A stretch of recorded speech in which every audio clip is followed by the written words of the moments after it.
You don't get what you want, you get what you are. Because every day tries to break me, and I refuse to let it. You're one decision away from a completely different life. Train your mind to believe I can do hard things. Every breath is a chance to reset. Inhale peace, exhale pressure. Don't just work out your body, work out your character. When life hits hard, gratitude keeps you standing. It doesn't change the situation, it changes the storytelling. Gratitude is the bridge between who you are and who you're becoming. You won't just survive 2026, you'll own it. I'm Kelly Siegel, and this is Harder Than Life, where we face truth head on, where we turn pain into power, and we build a life so strong that nothing can break it. Today, we're not talking about hustle. We're going to talk about alignment. We're talking about how to transform your mind so you can dominate 2026 with peace and purpose. Listen, money doesn't make you happy. Happiness makes you money, because a calm, focused, grateful mind attracts opportunities like a magnet. Most people are chasing success from the outside in, but the real game is inside out. When you master your mind, your body and bank account follow.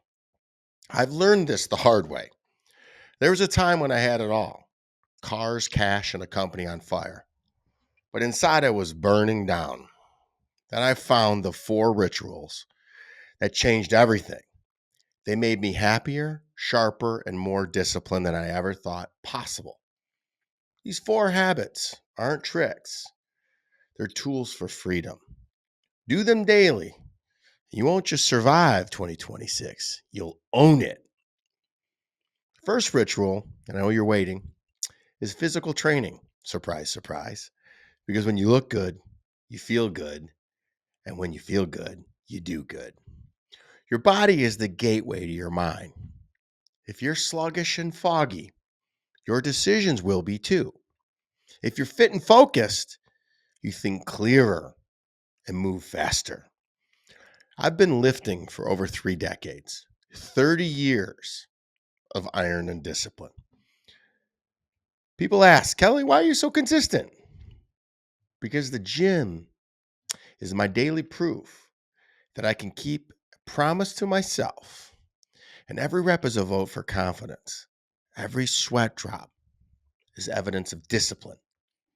And discipline equals freedom. Ed Milet once said, you don't get what you want, you get what you are. So become a person of action. When you train your body, you signal your mind that you're in control. You say, I run this show and not my excuses. I remember a morning in 2020. It was dark, cold, and snowing in Detroit. The world was locked down. I had every reason to stay in bed. But I got up anyway, laced up my shoes, hit the weights in my garage because the gyms were closed. That one choice set the tone for the next 4 years. While others were drinking and scrolling, I was sweating and building. When the world opened back up, I was stronger than ever, mentally, physically, and spiritually. So I want you to make your body your priority. It's not about vanity, it's about vitality. When you train, you teach your mind to push through resistance. And that lesson transfers to every part of your life. Hit the gym, go for a run, do push-ups in your office. I don't care. Just move. Movement is medicine. Motion creates emotion. When you move your body, you change your state. Your friend Mel Robbins says, you're one decision away from a completely different life. That decision could be to stand up right now and move. Physical training teaches you 3 things: discipline, patience, and confidence. Discipline because you show up even when you don't feel like it. Patience because growth takes time. Confidence because you earn respect from yourself. I don't care if you lift, swim, cycle, or dance. Just sweat daily. Make it a non-negotiable. You'll notice something after a few weeks. You'll walk different. You'll walk a little bit taller. You'll talk different. You'll be a little bit more confident. People will feel your energy before you speak because physical training doesn't just build muscle, it builds magnetism. It raises your frequency. And here's the bonus: when you take care of your body, you'll naturally eat better, sleep better, and think better. That's why I always say your body is the foundation of your business and your peace. At National Technology Management, our team knows my rule. When you feel off, go move. 5 minutes of motion beats 5 hours of misery. Even if it's just a walk around our building, you'll see us all doing it. You want clarity? Do a set of push ups. We once did a push up challenge with our clients. That was fun. They actually destroyed us. Bunch of IT geeks doing push ups. That was fun. You want patience? Hold the plank for a minute. Ooh. You want confidence? Finish that last rep you wanted to quit on. Because how you do anything is how you do everything. Your physical training is a mirror to your mind. If you cut corners in the gym, you'll cut corners in life. If you push through pain in the gym, you'll push through pressure in life. So when you step into that gym, into that walk, or onto that mat, don't just work out your body, work out your character. I remember one day my daughter, Ari, asked, "Dad, why do you work out every day?" I told her, because every day tries to break me, and I refuse to let it. She smiled and said, "Then I want to be strong too." That's why this matters. You're not just building yourself, you're building an example. When people see you taking care of you, they get permission to take care of themselves. So make movement your anchor. Start small if you must, but start today.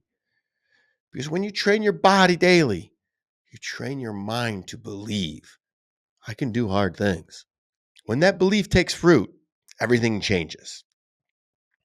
All right, that's ritual number one: physical training. Now that your body's awake, it's time to train the most powerful muscle of all: your mind. And my Siegel mind is something else. I'm going to be real with you. If your body is the engine, your mind is the steering wheel. You can have the biggest engine, but if your steering wheel shakes, you're going nowhere. You're going to veer off course. And that's why I meditate every day. That's how I tighten the bolts in my mind. Meditation isn't about being perfect or peaceful. It's about creating space between chaos and choice. I used to think meditation was for monks. Now I know it's for warriors, for CEOs, for parents, for anyone who wants control of their own head. Every morning before the noise starts, I sit still for 10 minutes. No phone, no music, no notifications, just me and my breath. At first, my thoughts fought me. They said, "Kelly, you should be working. You should be off to the gym. You're wasting your time." But that's exactly why I needed it. Meditation shows you how loud your mind actually is. The moment you realize that, you can start turning the volume down. When I started this practice during the lockdown, I was running two companies and fighting fear. The silence scared me more than the noise, but I sat there anyway. 2 minutes felt like an hour. My leg twitched, my brain screamed, my mind and my thoughts were all over, but I stayed because I'd learned in the gym that the last few reps build the muscle. The harder it is, the better it is for you. And the same rule applies to the mind. After a week, I could breathe deeper. After a month, I was calmer in meetings. After a year, my whole company noticed the difference. People said, "Kelly, you seem lighter." I wasn't lighter. I was clearer. That's what meditation gives you: clarity, the ability to see the storm coming and stay dry inside your mind. I call it pruning my thoughts, like trimming branches on a tree. Cut away what doesn't serve me. Every breath is a chance to reset. Inhale peace, exhale pressure. Some days meditation is easy. Other days it's a battle. Both days count. The win is showing up. Because when you show up for silence, you can show up for anything. Here's the trick that helped me stick with it. I stopped trying to empty my mind. Instead, I watched it like clouds passing in the sky. Some were dark, some were light. All of them moved on. When you realize thoughts are temporary, you stop believing every one of them. A bad thought doesn't mean a bad day. It means you have a chance to choose again. Meditation trains you for the sacred pause, that 3-second window between reaction and response, or should I say trigger and response. It's the difference between chaos and composure. I've used that pause in boardrooms and arguments and parenting. It's saved relationships, saved deals, saved me. Sadhguru says, you don't have to believe everything you think. That's meditation in one line. 10 minutes of stillness gives you 24 hours of stability. People tell me, Kelly, I can't sit still that long. Good. Start with a minute, then 2, then 5. Consistency beats intensity or duration all day long. You don't lift 400 pounds your first day at the gym. You start with what you can handle. Same with silence. Start small, grow strong. And when I travel, I meditate on planes. When I'm in traffic, I turn off the radio and I breathe. When I'm overwhelmed, I step outside and look at the sky. Meditation isn't confined to a cushion. It's a lifestyle. It's in the quiet before a meeting. It's in the breath before you speak. It's in choosing peace over panic. My daughter, Ari, sees me meditating and she asks me all the time, why are you sleeping, Dad? I smiled and said, no, honey, I'm listening. She said, to what? I said, to everything that matters. That's what meditation does. It teaches you to listen again. When you meditate daily, you start hearing your intuition, your soul, so much louder than any insecurity. You stop reacting to life and start responding with purpose. It doesn't mean bad days disappear.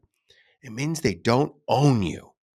And if you run a business or a family, that calm energy spreads like wildfire because your peace becomes contagious. I've watched entire teams settle down just because I walked into a room centered and calm. That's leadership energy. That's presence.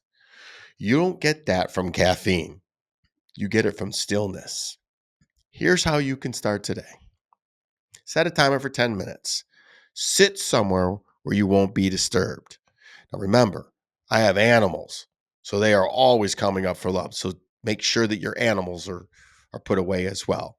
Close your eyes. Breathe in through your nose for 4 counts. Hold for 4, and then exhale for 4. Do that again and again when your mind drifts. That's actually called box breathing, and that's when I'm really overwhelmed. But when your mind drifts, say thinking and come back to your breath. That's it. It's simple. It's not easy. It's powerful, not complicated. And if you want an additional tool, I use the Daily Calm app or search 10-minute guided meditation on YouTube or anywhere. But remember, the real teacher is just the silence itself and the consistency. Meditation turns confusion into clarity. It turns stress into strategy, and it turns fear into focus. You won't notice the change immediately, but your spouse will, your coworkers will, your kids will, and they'll feel the new energy around you because peace has weight. It walks into a room before you do. When you meditate, you become magnetic. Not because you're special, which you are, but because you're balanced. And people crave balance. Now I want to give you a simple mantra for you to practice. Every breath, say silent to yourself. Every breath, say silently to yourself, I am safe. I am strong. I am focused. I am free. Those 4 lines have carried me through storms. Repeat them until you believe them. And remember, your brain is a muscle. Meditation is how you train it. It's the mental gym. 500 workouts this year made my body strong. 365 meditations this year kept my spirit stronger. Together, they make me unstoppable, or should I say harder than life. And if you commit to this, you'll notice this same shift. You'll laugh more, worry less, speak slower, decide faster, because calm is a superpower. One last story before we move on. Last year, I had a deal fall apart at the 11th hour. Old Kelly would have punched a wall, thrown a computer, blamed everybody. New Kelly took 3 deep breaths, closed his eyes, and asked, what's the lesson here? Within an hour, a better opportunity showed up. That's not coincidence, man. That's clarity meeting timing. That's God's plan. When you're calm, you set the next door opening. When you're frantic, you close every door and you miss every opportunity completely. So here's your challenge for the next 7 days. Meditate before you check your phone, before you scroll, before you speak. Start your day with silence, end it with gratitude. Do this for a week and your stress will shrink. Do it for a month and your confidence will grow. Do it for a year and your entire identity will evolve. Your shadow will be cast large. It's because meditation doesn't just change how you think, it changes who you are. If training shapes your body and meditation clears your mind, then reading fuels your growth. Reading is my secret weapon. And that's the third tip here. It's how I stay ahead of the curve. It's how I sharpen my edge. I don't read to escape. I read to expand. Every page I turn is another mentor in my corner. When I say read, I don't mean scrolling quotes on Instagram. I mean cracking open real books or listening to audiobooks, feeding your brain high octane fuel. Tony Robbins says leaders are readers, and it's true. Every successful person I know has stacks of books, notes, and highlights because they understand something. Knowledge compounds faster than money. You can lose cash, you can lose a job, but you'll never lose what's in your mind.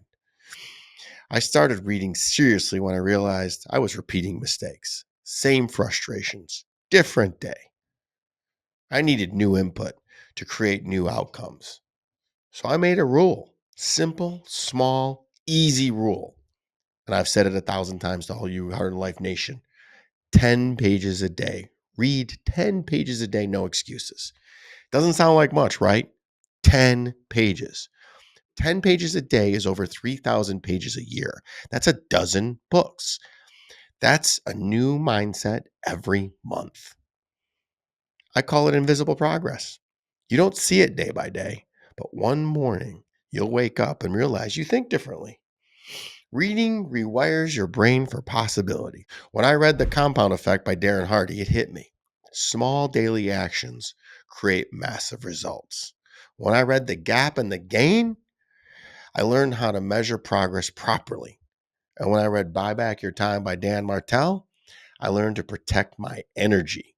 Each book adds another brick to the foundation of your mind. I read everything: leadership, psychology, fitness, spirituality, because life isn't one subject. It's a university with no graduation. If meditation prunes the branches, reading grows new ones. A book can show you how someone climbed a mountain you're still staring at. That's why I share my reading list with the Heart of the Life Nation, because I want you learning with me, not behind me. And I'm paying all this forward and bringing you with me. I remember being on a flight to Phoenix. I had Can't Hurt Me by David Goggins in my lap. Halfway through, I realized I had no excuses left. If that man could conquer his mind, so could I. By the time we landed, I'd written a whole new routine. That's the power of one book. Books are the cheapest mentors on earth. $20 for decades of wisdom. That's not an expense. That's a steal. That's an investment. I keep a notebook in my gym bag and in my truck. Actually, it's all on my phone now. When a line hits me, I write it down and I share it with you in my morning stories. So follow me on Instagram and check those out, because repetition creates retention. Don't just read, study, underline, highlight, teach it to somebody, talk about it. Teaching locks it in your soul. Reading also builds humility. The more I learn, the more I realize how little I do know. That humility keeps me hungry, because growth isn't arrogance. Growth is gratitude for knowledge. The biggest room in the world is the room for improvement. That's why I'm always learning, always evolving, always curious. I'll learn it all, if you will. I don't want to be the smartest man in the room. I want to be surrounded by books that make me smarter tomorrow. Reading also makes you a better communicator. When you feed your mind good words, you speak good words. Your vocabulary expands, your empathy deepens, and your creativity ignites. When I started reading regularly, my podcast improved overnight. My coaching got sharper. My leadership got calmer, because the words I needed were already inside of me, planted by the books I'd read.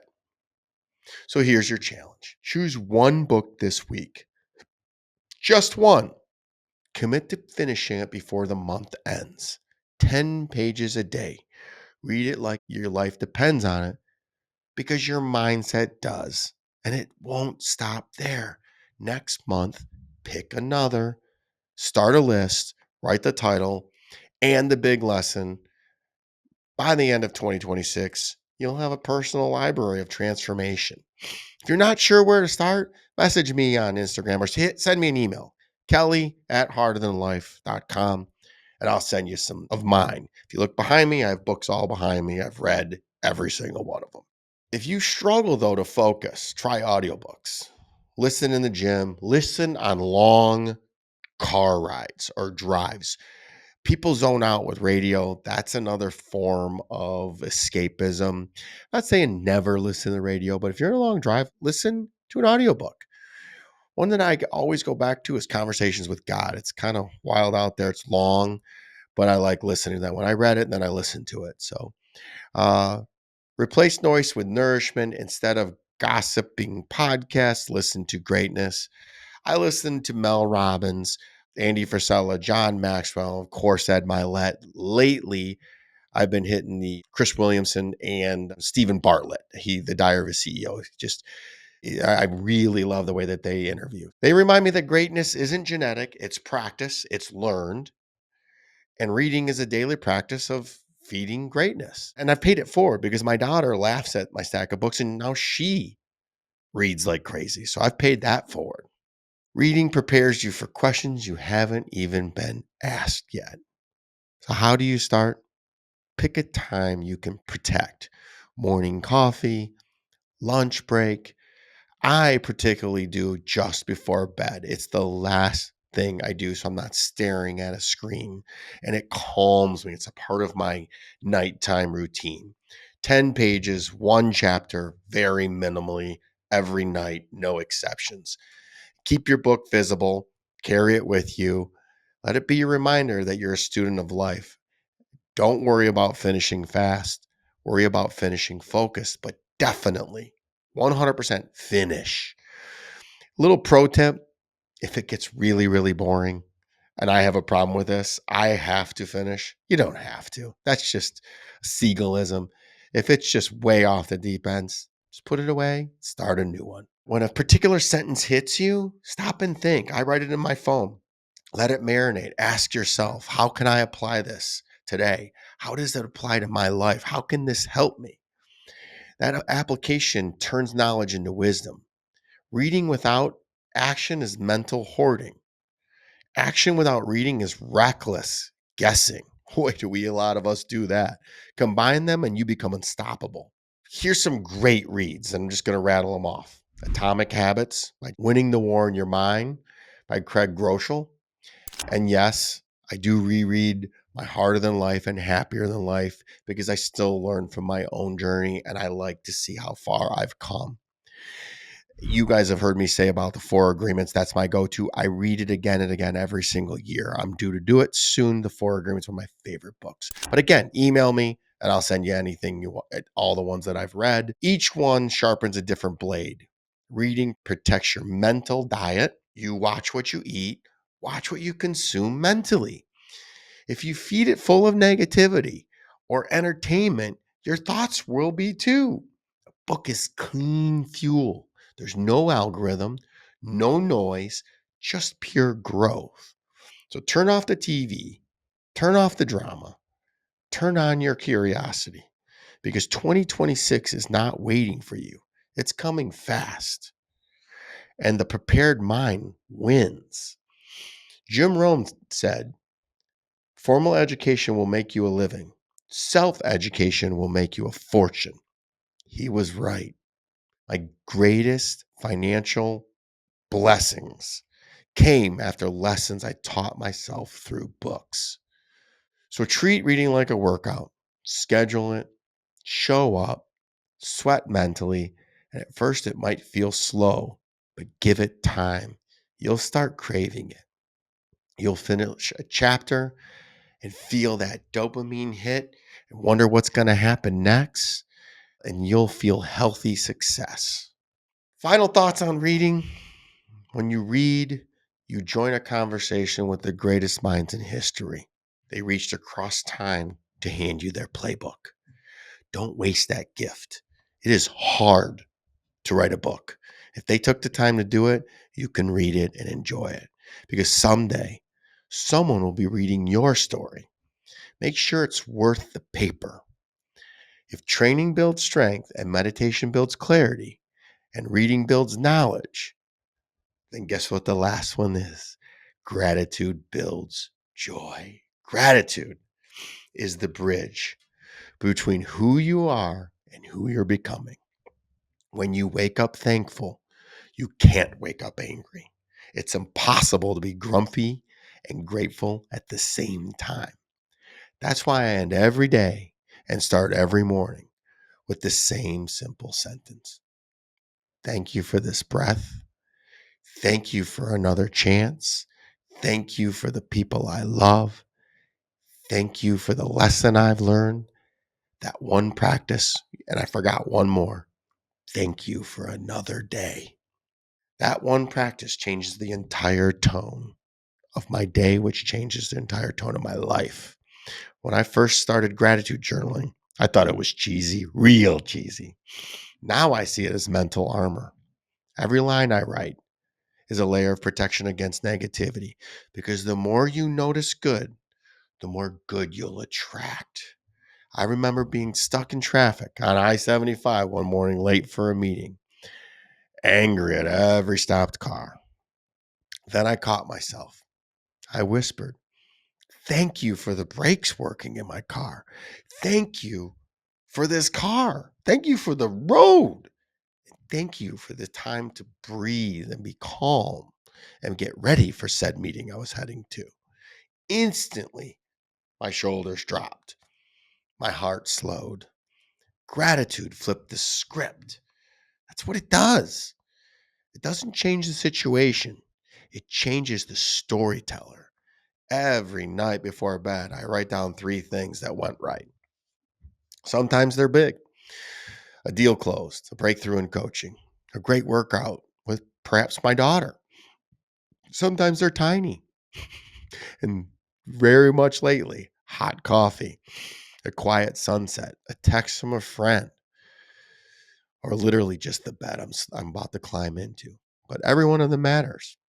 Gratitude keeps your soul fit. It's the gym for your emotions. When life hits hard, gratitude keeps you standing. When money's tight, gratitude reminds you're still rich.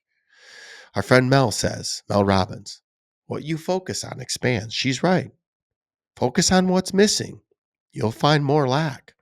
Focus on what's working, and you'll find more blessings. At National Technology Management, my AI cybersecurity firm, we start team meetings with gratitude rounds.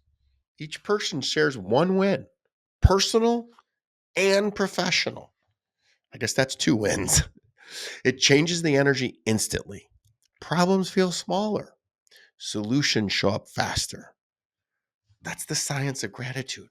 It rewires the 6 inches in your head between your ears for optimism and resilience. So here's your daily gratitude ritual.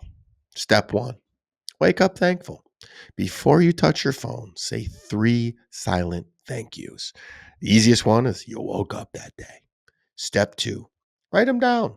Use a notebook, a note app, or a back of a receipt. Physical ink creates emotional weight. Step three, share one aloud. Tell a coworker, tell your spouse, tell a stranger at the coffee shop. Gratitude shared becomes gratitude squared. Love that. Gratitude shared becomes gratitude squared. Step four, repeat that at night. Bookend your day with thanks. Morning gratitude sets your tone, evening gratitude seals your peace. If you do this for 7 days, you'll start to feel lighter.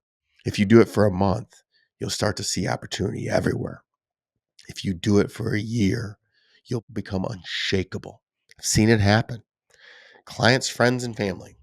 Once they start living grateful, they start living free because happiness isn't what you get, it's what you notice. Now let's bring all four together. The 4 pillars of transformation: physical training for strength, meditation for clarity, reading for wisdom, gratitude for joy. Do them daily, and you will not recognize yourself by this time next year. People ask, what changed about you? And you'll smile and say, everything. Because these rituals work quietly. They don't make noise, they get results. So here's your 2026 challenge. For the next 30 days, commit to all 4 rituals. Move your body every morning. Sit in silence for 10 minutes. Read 10 pages of growth.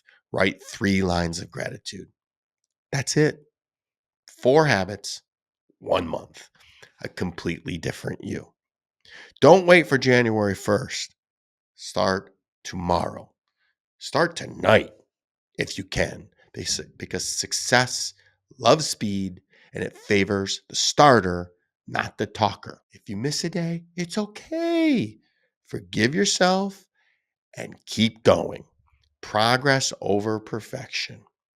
Imagine walking into 2026 strong in body, calm in mind, sharp in thought, and full of gratitude. That's a magnetic human. That's a winner. And that's who you're becoming.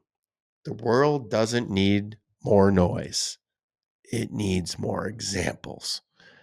Be the example. Show people what discipline looks like wrapped in love, because that's what harder than life means. We choose the harder path so we can live the happier life. And when you combine both, you become unstoppable. As we close, I want you to take one deep breath. Inhale possibility. Exhale limitation and excuses. Say this with me. I am disciplined. I am peaceful. I am growing. I am grateful. You feel that? That's transformation starting. Keep doing the work. Keep honoring the rituals. Keep showing the world what's possible when you commit. Until next time, I'm Kelly Siegel. Thank you for listening to the Harder Than Life podcast. Share this episode with someone who needs a reset. Tag me on Instagram at kelly.siegel.71. Let's spread this energy everywhere. And feel free to visit harderthanlife.com for any merch, coaching, or join the Harder Than Life Nation. Remember, discipline creates freedom and gratitude keeps you grounded. Be harder than life, be happier than life, and make 2026 the year you become the best version of you. Thanks for listening. Love you all. Be awesome. Be kind. Please rate and share this podcast. I'm active on all social platforms and love to hear from my Siegel supporters. Each and every episode is sponsored by my company, National Technology Management, the easiest and best IT company to do business with, delivering peace of mind with technology every day, even simplifying cybersecurity. Visit trustntm.com for more info. Until next week, be harder than life.